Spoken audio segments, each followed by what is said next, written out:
Oh God, I've got to turn my microphone on here. I've done a boo-boo. I've realized that my people aren't happy because I put the food stores so far away. Okay, well, this is Thrive Heavy Lies the Crown. It's actually a game that I've been aware of for quite some time, and they're actually so kind to come and sponsor this video for their early access launch in November. But there's a lot of stuff to like about what's going on so far. Here's my little village of very angry people. Don't worry about it. It happens. It happens. Also, it's got this cool thing where we can zoom out and see everyone else. Well, here are all the enemies. Jesus Christ, there's a lot of them. Yeah, there are wars in this. Okay, so let's actually talk about what Thrive Heavy Lies the Crown is. It is a city builder that is very inspired by games like Banished. However, within this medieval lands, you can actually play multiplayer with friends. So yes, it is going to be a multiplayer colony simulation, which is very new and actually something very refreshing. We don't really get all that often with RTS combat as well. Think Banished meets Manor-Lords. The game is within medieval fantasy, real-time combat, and weighty decision building. You'll notice as you're playing, there'll be events that pop up that you can talk to people about, whether it's somebody joining your colonies, like religious symbols that you can explore and runes, and people put curses on you, that kind of thing.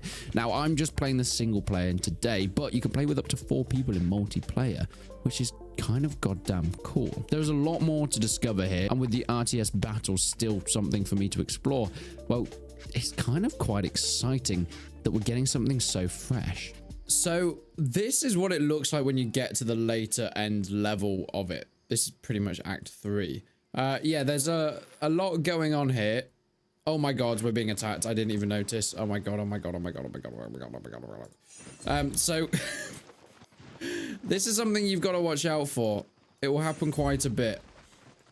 However, okay, there's more guys coming from that top area. Do we have any more men? We've got some guys down here. They're going to move in. Now, I need to be careful because they will start harassing my villagers. Get out of my city, please. So, there's a lot going on. We've also got a little region up here as well that there's caravans moving between. So, you can expand massively. And for some reason... No, they are killing them. Okay, we should be able to deal with these guys pretty well, actually. Well, we've also got this kind of crumpled up, ruined area that is currently being repaired. But... we're mainly focusing on up here because there's a lot of enemies and they keep sending people. They're sending more. They're sending more. They're sending. Let's just. So if you haven't already, click the link in the description to go and wishlist Thrive Heavy Lies the Crown. However, let's go and check out some of the earlier game. So you start off the game by selecting your province. I chose here for the last one, but I wanted to show off something a little bit different. So let's completely start from afresh. What about here, right in the corner? We gotta choose our flag. That's kind of cool. And we've got a few colors that we can go for. Oh, this music is royal. Love. No, there we go. That's exactly what I wanted to. And then we load into our region. So here we have our caravan. And we can decide. Okay, I've zoomed out again. We can decide exactly where we want to settle. Right. Well, we're very much open plains. We've got a lot of rocks around here. We've got a lot of wood around here. So maybe finding somewhere kind of in the middle of all that. This music sounds very gladiator. I kind of love it. Okay, we're going to head over this way. Just think it'll be a little bit easier. Come on. A bit faster, please. Yeah, you can speed through time. And what you're about to see is, well, there's a lot of similarities between this game and another game. Let's put our keep down. This is going to be the centerpiece. Maybe if we pop it there. And then everybody pops out. Hello, lads. Hello, ladies.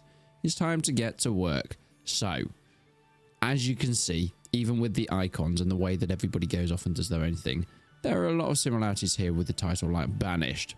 It does feel like the successor to that game, and it seems to be doing a lot of stuff, well, in a similar way that, I mean, I'm kind of enjoying so far. Anyway, the keep is now up and running. So the next thing we need is logistics. So we need a primitive stockpile. So we can obviously turn things around like such. Put that around there. Lovely. And we also need food stores. Now we need to make sure that this is all very central. Because we're going to need to put our houses around here as well. And a wood chopper as well. Oh, wait, actually, before we do that, let's get our logging camp up and running. So the logging camp, we can pop in there. The quarrier camp. Oh, yeah, this is a really good location. We can pop there. And we can actually... That's a bridge. We can connect them with some dirt roads. How are we going to do our dirt roads? Let's go around.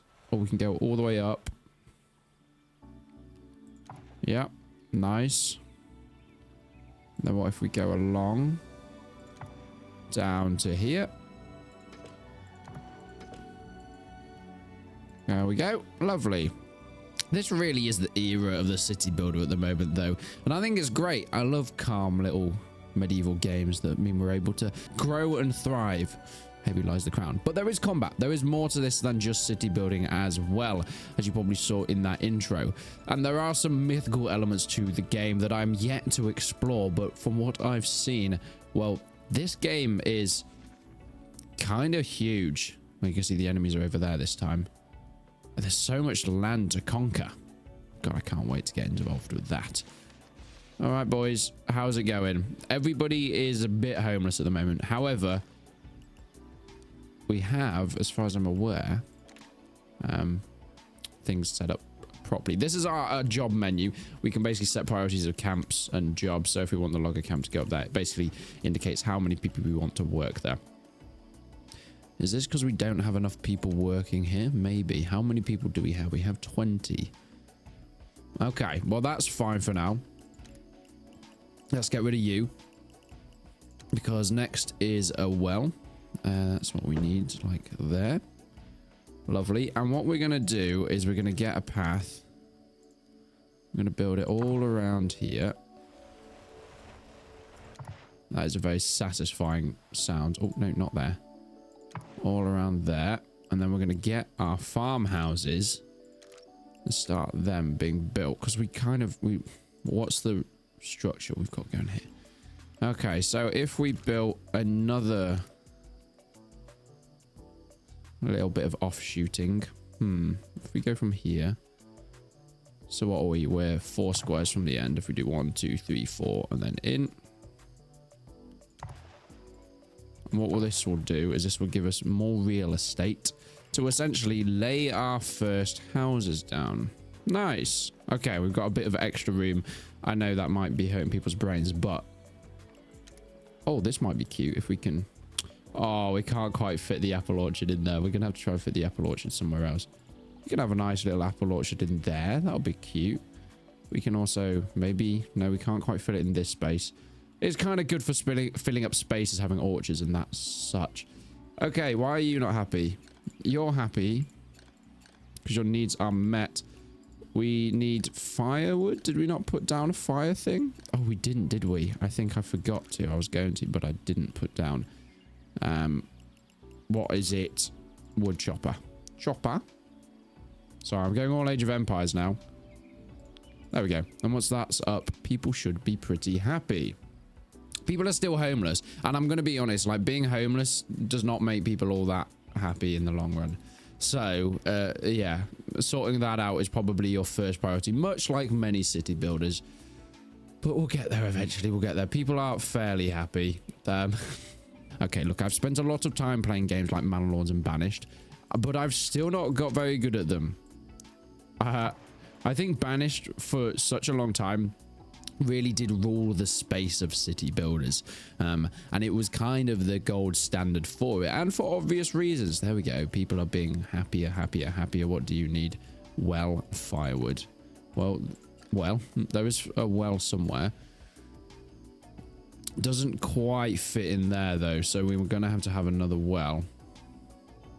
We can do that. Oh, we can't put a well in a keep. That does kind of make sense. I'm going to be honest. If we put another well in there, that should cover that lot. Fingers crossed. And now we've got the population increasing because homes are being built. You see, if you build it, they will come. And the start in the early game is very much like you'd expect with your regular city builder. There are a few extra nice things like going through the ages as well. So this event has now started. There's also more RPG elements and being able to choose directions and relations with people and kind of a story to be told as well. So, for example, Chancellor Bodhi Declan is, well, without our people, we would not have come this far. Their resilience instills confidence and joy. And we can basically decide how we speak to this person. So, we're basically one side being convinced that we should focus on securing and protecting what we're starting with a strong defense. And what I think Bodhi Declan is a bit more diplomatic. But what I think is we should get our military sort of going. I think that's probably our best bet in this sort of option. Yeah, I agree with Sir Haywood. And that means now we've got iron arms and leather armor. Brilliant. There's also military structures that we'll get onto in a little bit. But with your more war and military options, you have different things like being able to set things on patrol, defend, and attacking. Your regular orders as well.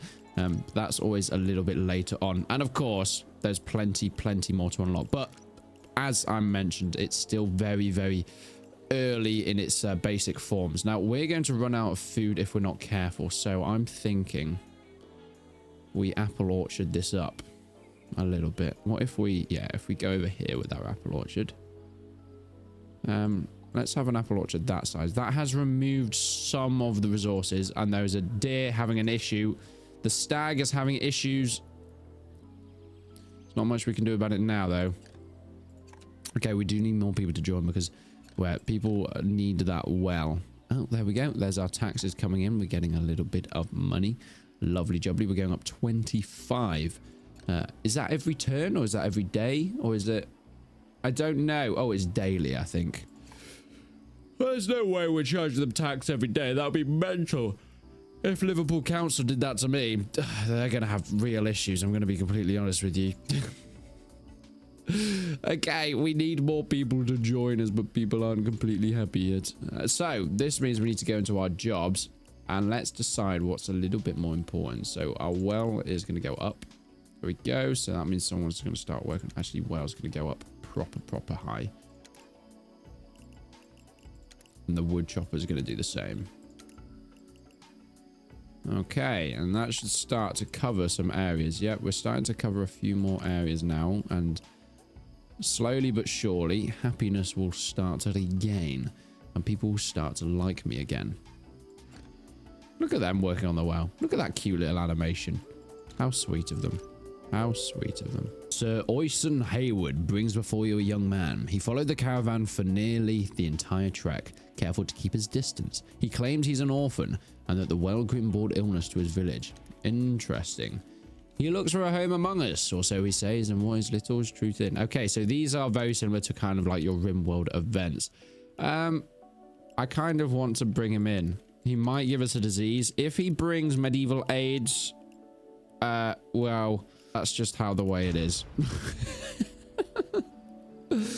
That's just the way the cookie crumbles.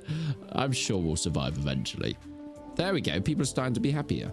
Great. Now what we can start doing is expanding. 2 farmers join the kingdom. Lovely. Oh, do they come in from the side? I didn't even realize that. Oh, I've got it on triple speed. So, oh, 3 farmers just joined. Okay, people are joining. There, look at them. People are joining speedily. Okay, we need to make sure that we're keeping up with everything. But what that should mean is that jobs are going thick and fast. In fact, we can lose a couple of builders because we're not building anything at the moment. And that all our jobs now should be sorted. So, let's start looking at some of these farms. So, we can do some hemp farms for clothing. Lovely. Now, this doesn't need to be particularly near the rest of our stuff. So, let's put a hemp farm. Let's put it kind of over this way. I do need to remember that it does... will destroy some of my stuff as I build it. And we're going to flax farm it up as well. All right. Just so we don't annoy people, I'm going to make sure that these are actually in line. Was that the same size? I think that's... okay, that is the same size. I don't want to annoy people because I know how infuriating it can be. Oh my god, we are growing so fast. People are so happy. The population is so high. Why are you still sad? Oh, because you don't have any firewood. What's going on with our firewood? Do we... oh, I think we just need more. Okay. Let's pop another wood chopper down. You know how I feel about wood choppers. We're going to pop you here. Because as soon as people start needing fire, when it gets to winter, that's when it's going to start to get really important. We're going to start linking these up a bit more as well. Yep, people are getting to work planting. Lovely. I love how these look. They're really nicely laid out. And look, hemp can be used for many, many different things. We can have a nice variety of product from the hemp. So, who's Samara Phelps? We have a named person that's just joined. All right, I need to slow it down a little bit. Is it you? No. However, what this will give me a chance to show off is that you can actually have a little look at what everybody's doing. So these guys are working at the hemp farm. If we want to look at somebody else, what are you doing? Isabella Morris. So what you are harvesting 3 log at Logger Camp. And you have some needs that aren't met. That's all right. Your needs will be met one day. Oh, I didn't want to zoom out that far. I think that's one thing that is a little bit... I kind of want to zoom out a bit further on this map so I don't have to just scroll everywhere. But if I do, I go to the next map. That is very Kingdom Come Deliverance, though. There's nothing to mine at this point in time, at least not nearby. I'm sure we'll run into it at some point in the future, though. I've not got this far. I'm confused, and it scares me. But we're going to start expanding out this way anyway. Once that primitive stockpile is full, these guys can start producing again. You can actually increase the range as well like that, but there's not really any need to at this point in time because we're all full. There we go. And once this is up and running... Has that just filled up? There's no way that's filled up instantly. Oh, okay. So it's a combined amount. Right. Got it. So now, yeah, there's 700 in that one, 700 in that one. So when you build more, it just combines the amount. So now we can have a max of 700, which means everybody's working again. Oh, isn't that sweet? How have we got 38 people here? Oh, so many people are happy now again. 98 happiness. Whoa. Jesus Christ. Okay, well, I couldn't be doing a better job if I tried. I think I need to build more space, though. So we're going to come out here. And we're going to come out. Yeah. Let's find the houses again. Bish. Bash. Bosh. Tosh. Losh. Okay. Build more streets. That's what we like to see. These streets be growing. People be mowing. And so many resources are being collected. I know they're slightly off sync. But that was intentional because it looks cool. It's because of this area. Look, nobody look at that area and we'll be absolutely fine. We've got 42 people in our village. Oh, we are growing. So many farmers are joining. Farmers' house being constructed. I don't think this could have gone any better. In fact, we do need some more orchards, though, because people are going to start starving if we're not careful. And one thing I have learned in being a town planner is that starvation is not ideal. Someone should hire me because I can stop your town from starving. But we're having some big apple orchards, and we actually have a few extra now. And a bit of hemp as well.